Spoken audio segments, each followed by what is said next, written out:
ডিসেম্বরের শেষ সপ্তাহে পা দিতেই নিজের মেজাজ ফিরে পেল শীত। সোমবার সকাল থেকেই শহর কলকাতা এবং পার্শ্ববর্তী জেলাগুলিতে অনুভূত হচ্ছে কড়া ঠান্ডা। উত্তর ভারত থেকে আসা কনকনে উত্তরে হাওয়ার দাপটে এক ধাক্কায় বেশ খানিকটা নেমেছে তাপমাত্রার পারদ। ভোরের দিকে সর্বনিম্ন তাপমাত্রা ছিল 14.4 ডিগ্রি সেলসিয়াস, যা মরশুমের শীতলতম দিনগুলির মধ্যে অন্যতম। বেলা বাড়ার সাথে সাথে সর্বোচ্চ তাপমাত্রা 17.7 ডিগ্রি সেলসিয়াসের আশেপাশে থাকার সম্ভাবনা রয়েছে। দিনের গড় তাপমাত্রা থাকছে 18.9 ডিগ্রি সেলসিয়াস। বাতাসে আপেক্ষিক আর্দ্রতার পরিমাণ 81%, যার ফলে ভোরের দিকে ঘন কুয়াশার দাপট লক্ষ্য করা গেছে। উত্তর দিক থেকে প্রায় 6.6 কিলোমিটার প্রতি ঘন্টা বেগে শীতল হাওয়া বইছে, যা শীতের আমেজকে আরও বাড়িয়ে তুলেছে।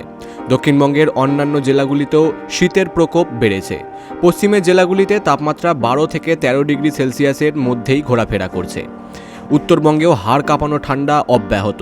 দার্জিলিং এবং কালিম্পংয়ের পাহাড়ি এলাকায় তাপমাত্রা 5 ডিগ্রির নিচে নেমে যাওয়ার খবর পাওয়া যাচ্ছে।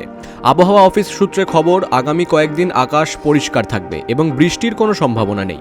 আবহাওয়াবিদদের মতে 25 ডিসেম্বরের আগে তাপমাত্রা আরও কিছুটা কমতে পারে, অর্থাৎ বড়দিনের উৎসবে জাঁকিয়ে শীত উপভোগ করতে পারবেন শহরবাসী। তবে ভোরের দিকে কুয়াশার কারণে দৃশ্যমানতা কম থাকায় সড়ক ও রেল পরিষেবা কিছুটা ব্যাহত হওয়ার আশঙ্কা রয়েছে।